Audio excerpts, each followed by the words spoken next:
Designer लहंगे। बहुत समय पहले की बात है, कानपुर नामक गांव की, जहां पर यशोदा अपनी बेटी कोमल के साथ रहती थी। यशोदा का इस दुनिया में कोई नहीं था सिवाय उसकी बेटी के, क्योंकि कुछ समय पहले ही उसके पति का देहांत हो गया था, जिस कारण वो उस दुनिया में अकेले रह जाती है और अकेले ही वो अपनी बेटी की परवरिश करती है, उसे पढ़ाती है, लिखाती है और उसे अपने काम में कुछ चीजें सिखाती भी रहती है। यशोदा हमेशा से लहंगे सिलने का काम बड़ी मेहनत और लगन से करती थी। कानपुर जैसे छोटे गांव में यशोदा के लहंगे बहुत जोरों शोरों से चल रहे थे, क्योंकि यशोदा से अच्छी कोई भी डिजाइन नहीं कर पाता था। यशोदा का काम इतना अच्छा चल रहा था, उसे कई बार शहर से ऑर्डर मिला करते थे और वो काम इतनी सफाई से किया करती थी कि सभी उसके काम की तारीफ किया करते थे और उसे अपॉइंटमेंट लेकर अपना लहंगा सिलवाया करते थे। यशोदा की मेहनत रंग लाई और वो धीरे धीरे एक कमाऊ औरत बन गई। यशोदा अपने काम से बहुत खुश थी, क्योंकि उसकी रोजी रोटी, घर खर्च और अपनी बेटी कोमल की पढ़ाई सब इसी काम से चला रही थी। ऐसे ही समय बीत रहा था और शादियों का सीजन नजदीक आ जाता है। यशोदा के पास बहुत काम होता है और वो अपनी बच्ची को बिल्कुल टाइम नहीं दे पाती, क्योंकि काम का इतना बर्डन हो जाता था कि वो दोनों आपस में बैठकर दो बातें भी नहीं कर पाती थी।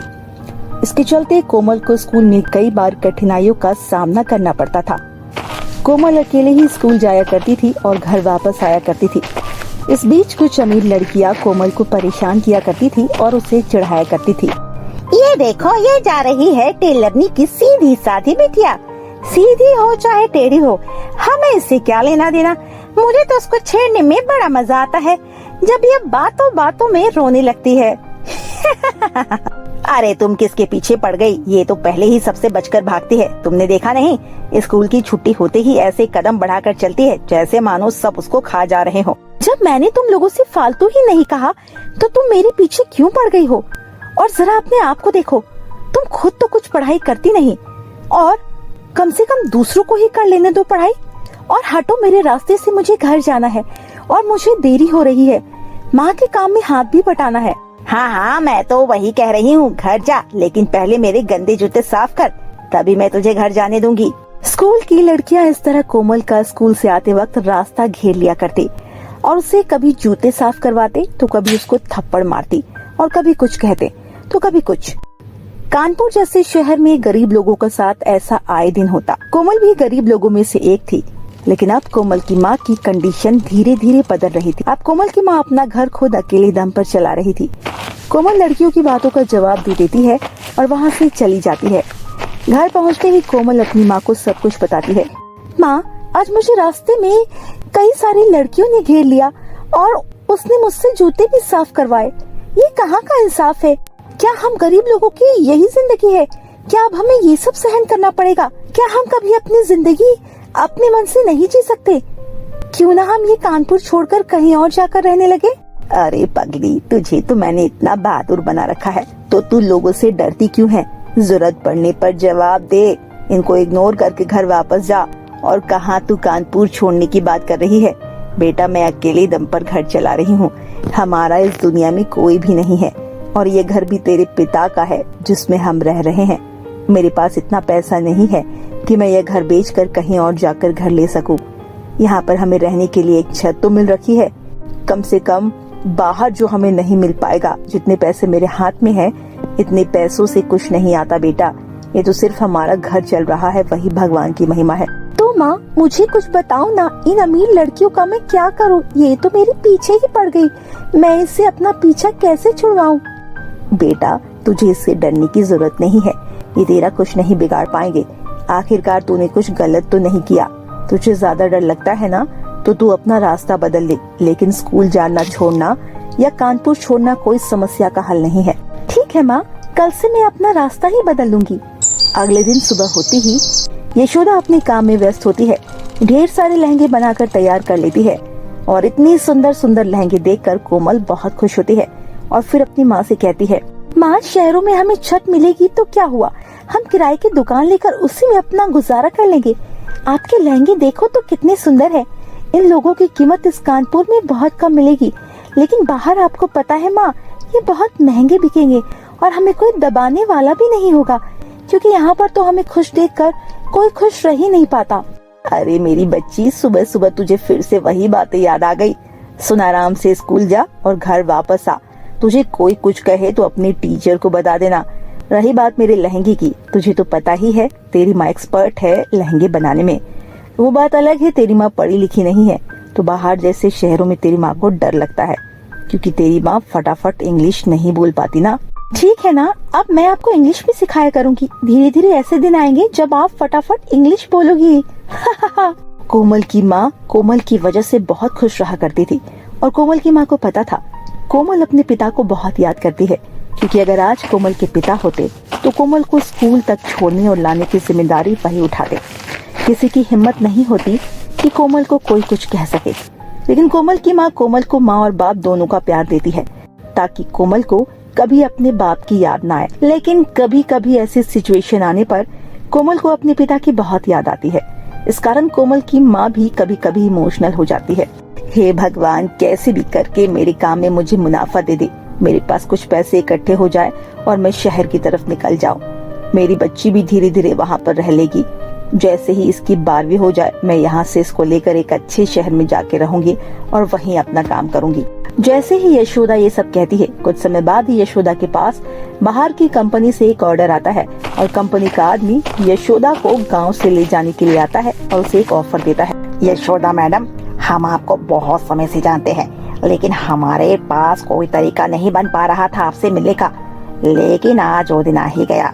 मैं आज आपसे मिलने आया। मैं बहुत खुश हूँ। आप इतनी मेहनत और लगन के साथ लहंगे तैयार करती हैं और इन्हें बेचती हैं, लेकिन मैं आपको एक ऑफर देना चाहता हूँ।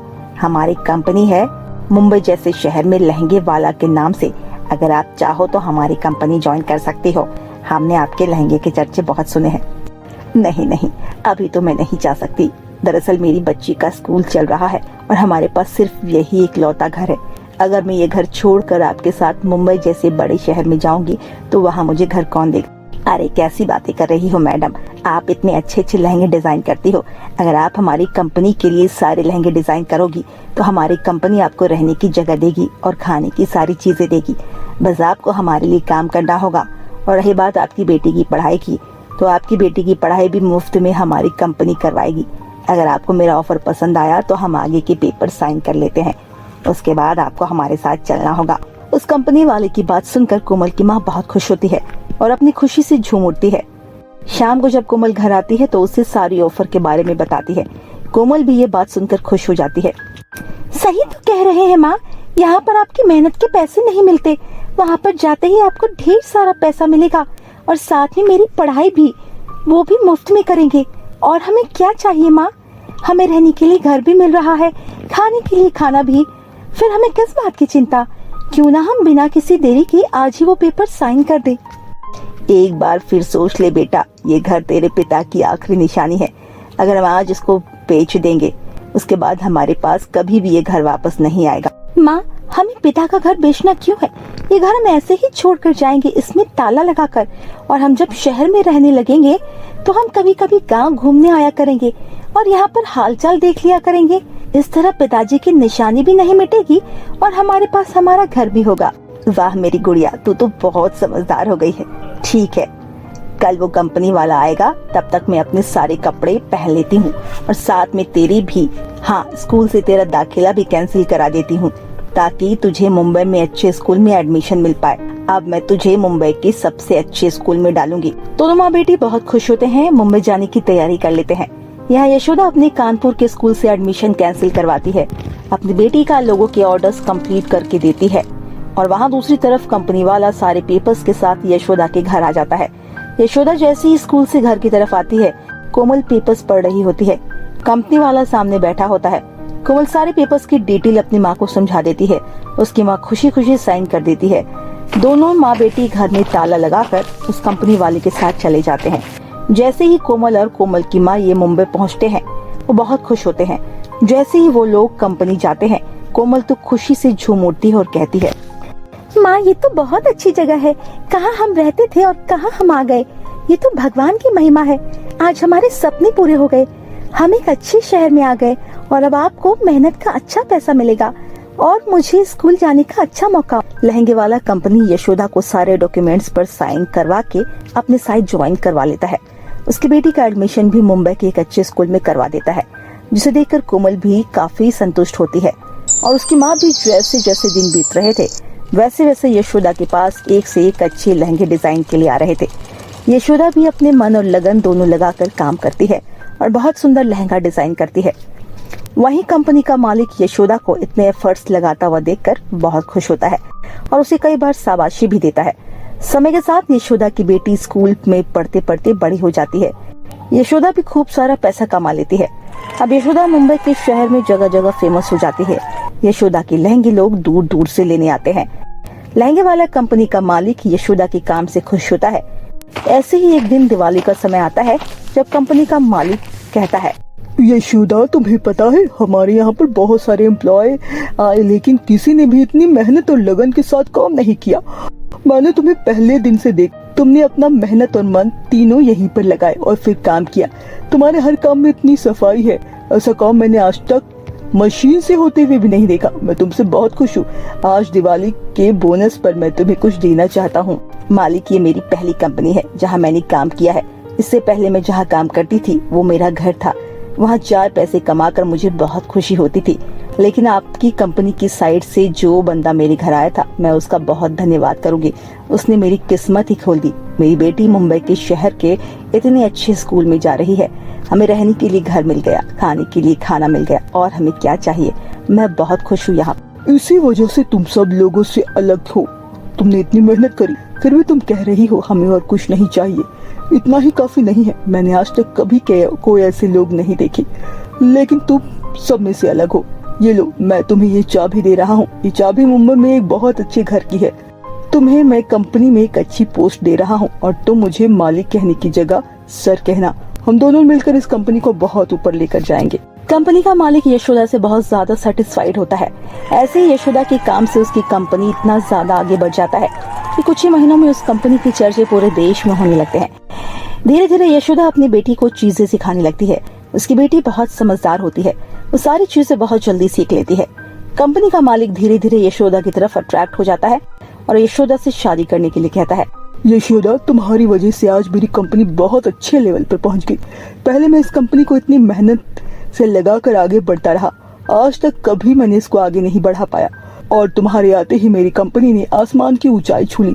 और तुम्हारी जो अच्छे कदम है उसकी वजह से मेरे हर काम अच्छे हो गए। मैं तुम्हें एक लकी औरत मानता हूँ। अब तुम मेरी जिंदगी में आकर मेरी जिंदगी भी अच्छी कर दो और मुझसे शादी करना और मैं तुमसे शादी करना चाहता हूँ। क्या तुम मुझसे शादी करोगी?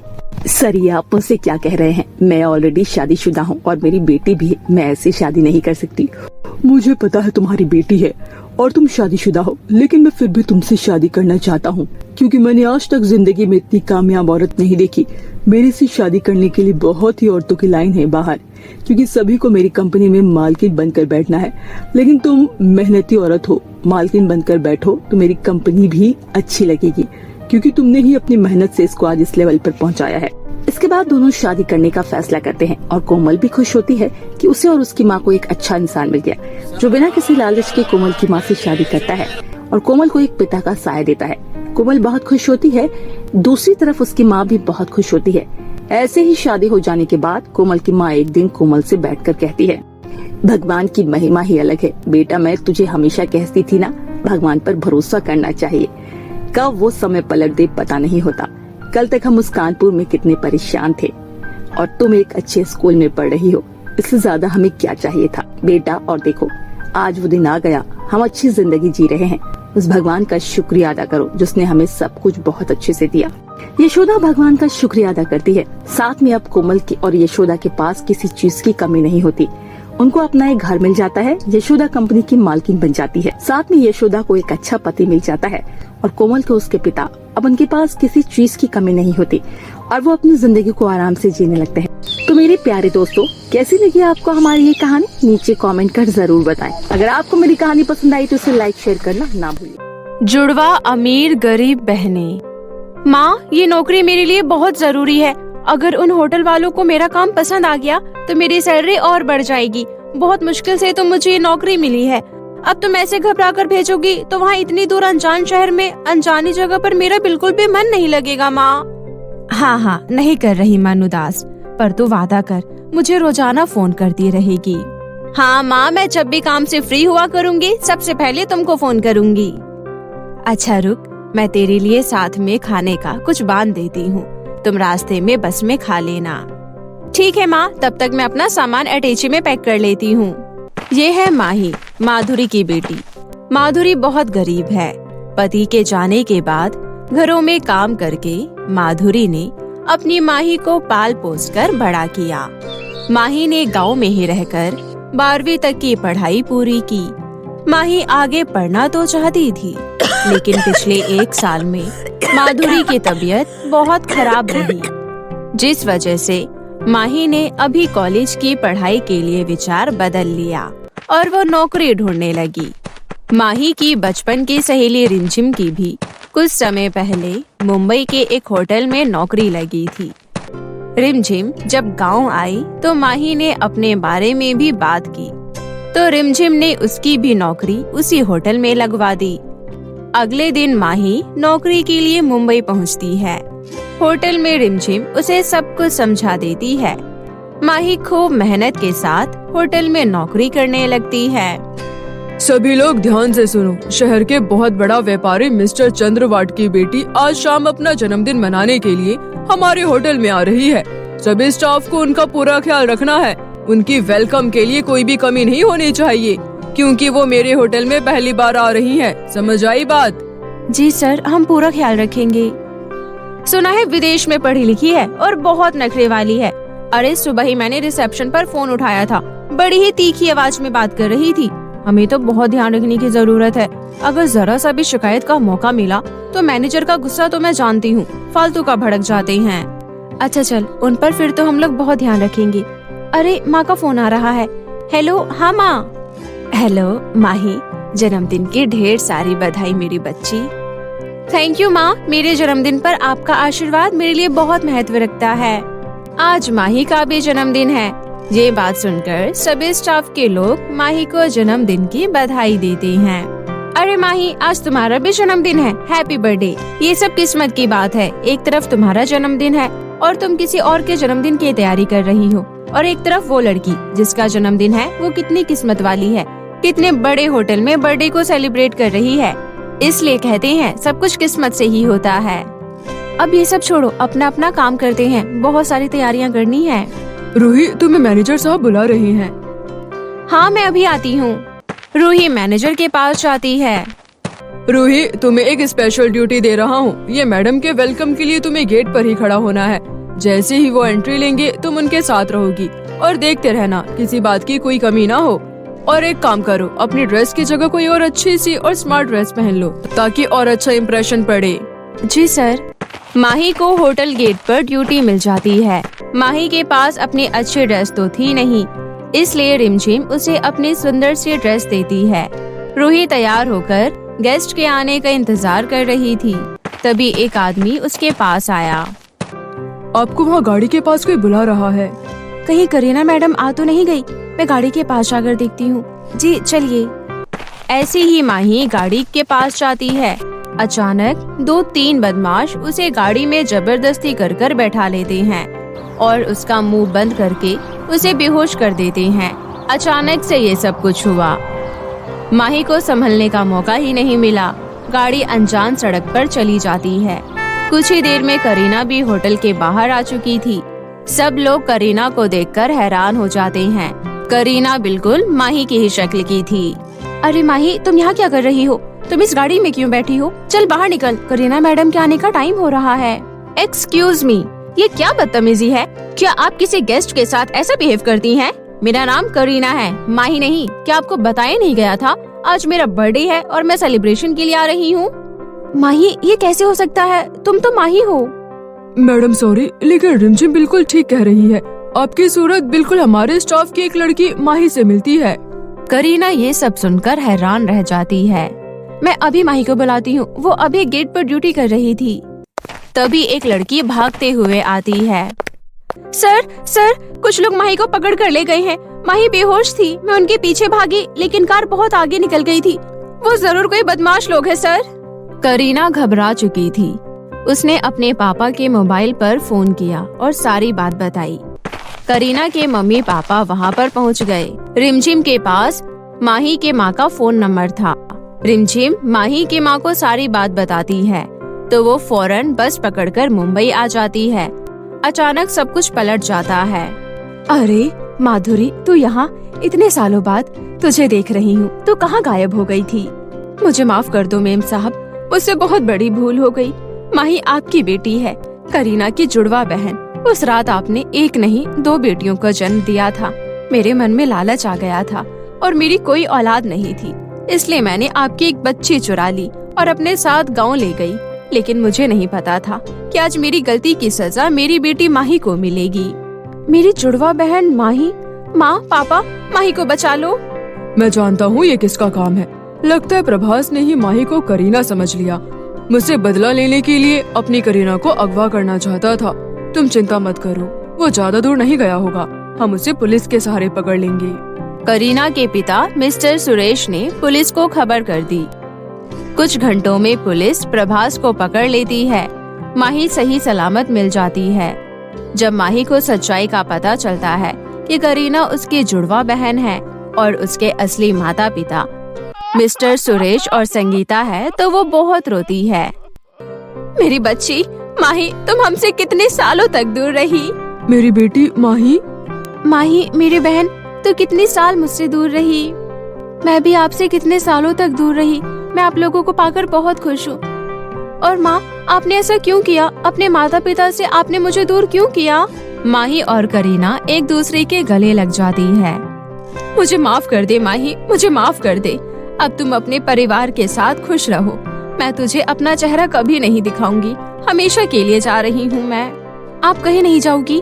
जो हुआ बचपन में हुआ। मैंने तुम्हें बचपन से अपनी माँ माना है। मैं तुम्हारे बिना नहीं रह सकती माँ। माही अपनी माँ के गले लग जाती है क्योंकि माधुरी ने उसे पाल पोस कर बड़ा किया था। माही को अपना असली परिवार मिलता है, अपनी जुड़वा बहन मिल जाती है और वो अपनी नई जिंदगी की शुरुआत करती है।